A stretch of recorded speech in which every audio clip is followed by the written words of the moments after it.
tonight. Many loyal BC United supporters are struggling to make voting decisions ahead of the upcoming provincial election. Plus, we hear from the Mayor of Mackenzie on the recent string of ER closures. And the College of New Caledonia has a new vice president in charge of implementing truth and reconciliation.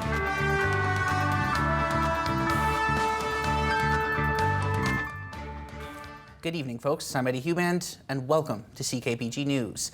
Our top story tonight, we're inching closer and closer to October 19th, when British Columbians will choose their next government.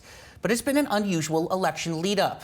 With the surprise folding of the BC United Party, many of the party's most loyal constituents have been left out of sorts, struggling to decide where to cast their votes. Cheryl Jan has more on the decision many former BC United supporters are facing in tonight's top story.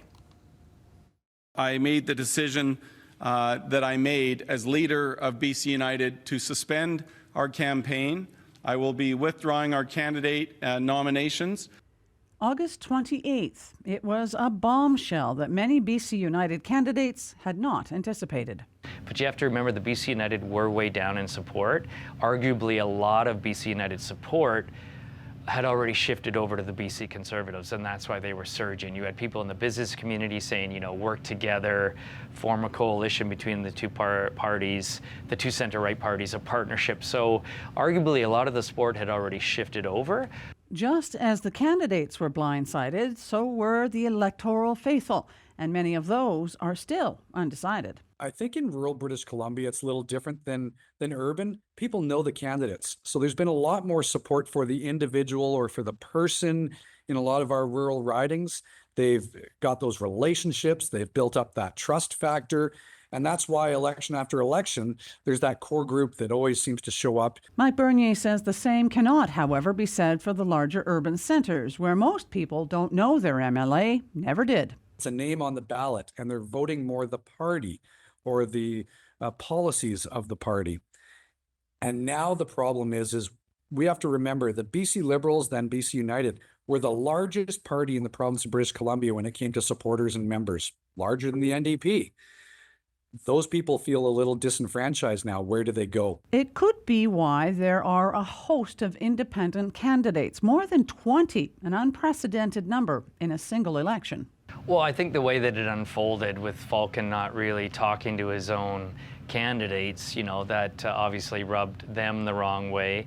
And you also had conservative candidates like Rachel Weber and Prince George Mackenzie that had been campaigning for a year and then lost her nomination. So I think the way it unfolded is why we've got so many independents. But Chris Beach says BC has always had essentially two parties for British Columbians to choose from on Election Day. Cheryl Jan, CKPG News. Just one candidate showed up for the Prince George Valemount All Candidates Forum at UNBC last night. Gwen Johansson of the BC Greens was there to discuss the ongoing energy transition in BC, but neither Clay Poutney of the NDP or Rosalind Bird of the BC Conservatives were present. Another forum is scheduled for tonight at the Canfor Theatre, with candidates in the Prince George Mackenzie riding invited to take part. And a reminder to our viewers, if you can't make it to tonight's forum, we will be airing our own candidates forum on CKPG TV at 7 o'clock for the Prince George Valemount riding. In federal politics, Taylor Bachrach is calling on the federal government to do more to help First Nations amidst the toxic drug crisis. The crisis has impacted communities for years, and Bachrach says detox and care centers are needed in the north, as well as more transit support to travel between communities so this care is easily accessible. Far too often what we're hearing about is people who are ready to seek treatment are put on wait lists, and they have to travel as far as the Lower Mainland in order to access detox and treatment. We haven't had Greyhound service in the north for a number of years, and for many remote communities, getting people to treatment services is one of the challenges that they face. The community of Mackenzie has a population of over 3,200 people. But since the start of 2024, the Mackenzie District Hospital has experienced severe interruptions over 20 times. Adam Burrows was recently in Mackenzie and spoke with the mayor to find out more about this troubling trend. The Mackenzie and District Hospital has experienced a number of service interruptions over the last year, with the emergency department experiencing 24 interruptions due to physician or nursing coverage challenges. Mayor Joan Atkinson recognizes that there are challenges, but there have been improvements to the healthcare system in Mackenzie. I recognize, we still have challenges, but I spoke with Northern Health just last week. We have had another doctor move to the community. We are expecting another one in late spring of next year. And we have had probably 5 doctors that have been in this community for the last 12 to 15 years. So things are not perfect here, but they are better than most communities. Mayor Atkinson says that despite Mackenzie being a smaller community, it can be attractive for new doctors. All of our doctors are on the alternative payment program, so they all work for Northern Health. None of them operate private practice, so they don't have to be both a medical professional and a businessman. They do deliver their core function, and that is medical services in the communities. So I think that's one of the things that make it attractive. More paramedics have also arrived in the community, providing more coverage for residents. I am very grateful that we now have a full complement of paramedics, and that only happened April 1st of this year. Prior to that, we only had 4 part-time paramedics. Now we have a complement of 10 or 11 FTEs, my understanding. They haven't filled all of those, but they do have enough that our community now has round-the-clock 24/7 coverage. The Mackenzie Hospital is not providing primary health care at an ER, so for more serious illnesses and injuries, people will need to go to Prince George. No one in our community is accessing primary health at an ER. You can get doctor's appointments. We have walk-in clinics.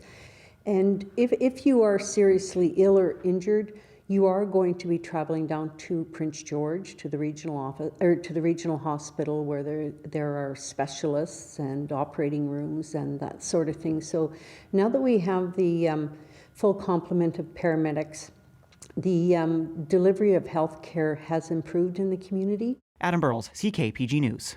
The College of New Caledonia takes truth and reconciliation seriously. That was evident with the second Truth and Reconciliation ceremony last week. But CNC has taken another significant step on that front, as the school has introduced a new vice president in charge of making the school more inclusive to Indigenous students. Cheryl Jan has more. The college's commitment is literally written on the walls of the gathering place. Even the name highlights that engagement. Enter Dr. Jessie King. She is the new Vice President of Indigenization. Like I was chatting with some folks last week, I started in a college. I started in what was known as Northwest Community College, now Coast Mountain College in Prince Rupert, when we were in the basement of the museum, and I was studying different university transfer courses. I was doing psychology, anthropology, all of that. So I've seen the full spectrum of college and university, struggling as a student, being concerned that I wasn't studying anything about myself, my people, not seeing myself in the institution. And her job is a big one, helping the college navigate through truth and reconciliation while supporting students. I read a quote almost 20 years ago, and it's by James Youngblood Henderson, and it said, being an Indigenous student in a university is like looking into a still lake and not seeing your reflection. And that quote has stuck with me for almost 2 decades now. So I'm hoping that my work and my experience will shift that quote into something that allows Indigenous students to see themselves within these walls. Marlene Erickson has been the voice behind Indigenous education at the college for many years. Much has changed since those early days. When I first started working here back in the 1990s, we were in an ATCO trailer out on the front lawn of CNC. And so gradually over the years, we've very much moved Indigenous education and the needs of Indigenous communities from the margins to the center of CNC. She says the support from the college has been tremendous, but everyone admits aspirations are higher. Right now, like I say, we have wonderful people who've done really hard work in different sectors of the college, administrators, faculty, support staff. And now we have a way to build it into the systemic process. But this is the next generation of the college's evolution on the journey through truth and reconciliation, and Dr. King hopes to achieve one goal above all else. I hope that the students also see that they inspire me. That the reason I'm here is because of them. I want them to succeed. I want them to break the doors open wider for the youth that are coming after them. Cheryl Jan, CKPG News. A candlelit vigil will be held next week on Monday to commemorate the one-year mark of the Israel-Hamas war and the lives lost. It will be taking place at the Claytley Tanay Bandshell on October 7th at 6:30 p.m. Rivers for Palestine, the group organizing the event, says this is strictly intended as a non-political event and wants instead to focus on unity and mourning for all the innocent lives lost. There are families in Prince George that have been directly impacted by the violence. We're all human and all of our lives are worth the same value. And that's really what we want to get out of this vigil, is that we want to recognize the shared humanity that we have across the globe.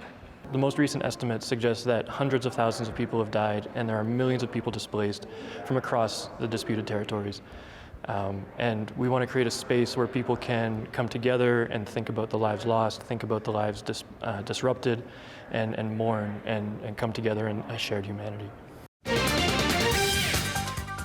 The lowest gas price in Prince George is sitting at $1.53.9 per litre at Costco. The lowest price in the province right now is in Chilliwack at $1.43.9 per litre. Manitoba has the lowest fuel prices on average in Canada at $1.29 per litre, while BC has an average price of $1.62.8 per litre.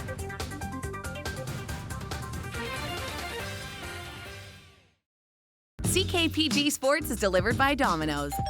Join the Domino's Lunch Club with 25% off all regular price pizzas every day. Visit domino's.ca to join the club. The Prince George Cougars announced their leadership group today for the squad, including who will wear the Big C this season. Captain does is he takes care of the room. He takes care of the group. He's got communication with the coaches as his assistants. It's a big responsibility. And to be a captain and a leader, you got to be proud of it. It's special to be captain of any team. Everybody wants to be a captain. Everybody wants to be a leader. No different than everybody wants to be on the power play, right? You can't have a whole bunch of captains wearing the C, but we need the whole team to be leaders. Everybody needs to be a leader to win. And it changes, so, and it's you guys picked. It's right here. This is what it is, right here. It's your room. It's your responsibility. This is your room to win, right? We think we got a hell of a group, and we're gonna improve. We got a really good group. We got a good group of people in here, and a bunch of good hockey players too. It's the first time that I've done this that it's been 100%. So I think that's really good because we're all on the same page. Everybody in here is on the same page. No one's different, right? So that means that you guys picked the right captain. And the captain's Heider.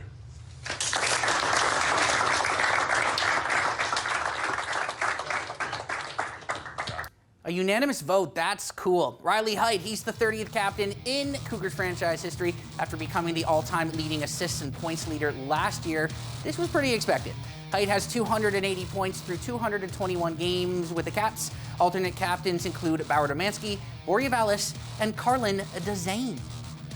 And Heidt will don the C for the very first time tonight as the Cougars are set to take on the Kelowna Rockets on the road.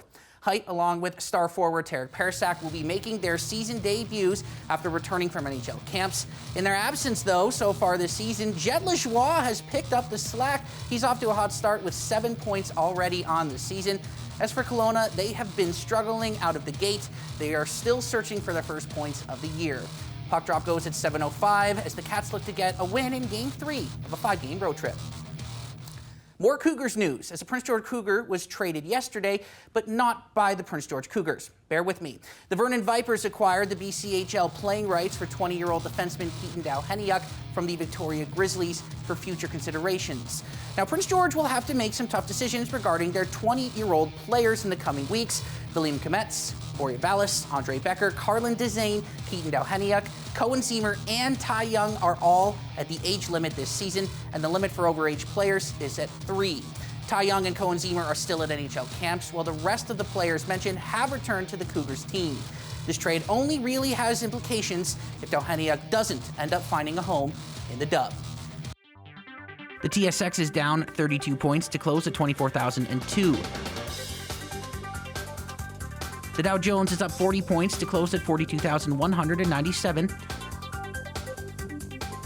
And Canfor went up 15 cents to close at $17.34.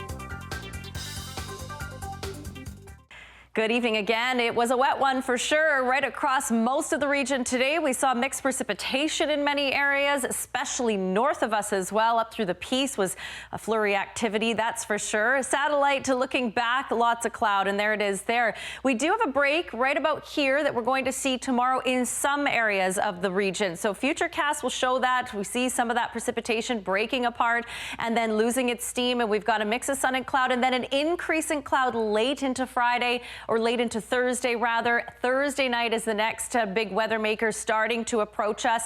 Friday it really takes hold, so we're looking at rain becoming quite steady on Friday, and there it is there. So a real wet one and a cool one going into the later part of the week again, but we'll take the break in between systems for many of us here in our region tomorrow. And that's the case up in Fort St. John after a very cool day today. 11 degrees Prince George, that's what we're going to see tomorrow. So a bit of a better temperature trend than today, but we're showing lots of cloud. It'll be later into the day that we have most of that cloud cover as that system starts to approach us for sure, but still a mix of sun and cloud included in our day tomorrow. It's still beautiful down through the southern half of the province. Lots of sunshine there. They're seeing some of that milder air coming up from the U.S. Our broadcast region doesn't look too bad. Again, it's not for everyone that's going to see that break, but 9 degrees Fort St. James, 8 tomorrow with showers in Mackenzie. So those are some areas that will still have wetter weather throughout the day, but Vanderhoof will be dry. Same for us here in Prince George. Quesnel, McBride, a little more sunshine than some of us, but we still do have the potential for breaks in the clouds throughout the day tomorrow. 16 in Vancouver, not a bad one. Lots of sunshine along the west coast, and it's a little bit milder in Edmonton for the day tomorrow. 11 degrees, mainly cloudy, few sunny breaks in there. Throughout the prairies looking pretty good, although temperatures much cooler than they have been, or at least they were last week, that's for sure. 12 degrees Regina, Winnipeg, 21 Montreal. So temperatures further into the eastern half of the country don't look too bad. 23 in Toronto, lots of sunshine everywhere you look. So as we head towards the weekend, we are still in the midst of a system that's going to bring us some showers. So some lingering showers into the weekend, but some areas of the province should get a bit of a break here and there. It'll likely be more south of us, as you can see here on our map. Temperatures quite pleasant, but here it is here. So Saturday for Burns Lake doesn't look too bad, 11 degrees, but you're still going to have rain on Sunday. But really, it's quite cool tonight and going into the next couple of days. Highs of only 5 on Friday. 2 tonight, Mackenzie. Low-lying clouds, could be a bit of a foggy start for you tomorrow. We're looking at clouds and showers throughout the day tomorrow, and then rain becoming a little bit more steady on Friday. Saturday's your nice break, though. Thursday in McBride doesn't look too bad, 10 degrees, some sunshine, beautiful bright skies returning after a dreary one today, but cold tonight. +1 is where we'll see that freezing level drop to. 9 degrees for Friday, and Saturday looks to be quite unsettled as well, but early next week and maybe even for the end of the weekend you might get some clearing. Quesnel, Saturday, Sunday not too bad. There will be some lingering showers here and there. Tomorrow 13, mainly cloudy, a little bit warmer, maybe a few sunny breaks, and the same for us as well. So the weekend, just some lingering showers potentially into Saturday, a little breezy throughout the morning hours then. But otherwise, our forecast looks pretty nice and sunny for at least the weekend. But yes, tomorrow, mix of sun and cloud throughout the day, increase in cloud. Then we've got some showers and rain moving back in, and a little cooler on Friday. CKPG Sports is delivered by Domino's. Join the Domino's Lunch Club with 25% off all regular price pizzas every day. Visit domino's.ca to join the club. MLB playoff action kicked off last night, and tonight CKP3 showcases how it all went down. Enjoy. Fernando Tatis got things started with a bang. He swings, sends one high and deep to left. He's watching, so are 44,000 others. Oh, what a start for the Padres as Tatis leaves the building, and this place is on its feet. That's the first home run of the postseason, and also the first pitch Tatis saw this playoff. Despite it being just the first inning, this would give the San Diego Padres a lead they would never let go of, as they won the first game 4-0 against the Atlanta Braves to take a 1-0 series lead. And if you think 4 runs is impressive, wait until you see what the Mets did. Becoming one of the elite guys. He grounds one through the right side. That's a base hit. 1 run is in. Here comes Vientos. He's in. The New York Mets were on fire with 5 runs in the 5th inning that would secure the win against the Milwaukee Brewers. They did it all without a single home run, as the Mets put on a batting clinic all by continuing to just drill singles and doubles to keep the runs coming. And just like the Mets, the Tigers also continued to defy the odds.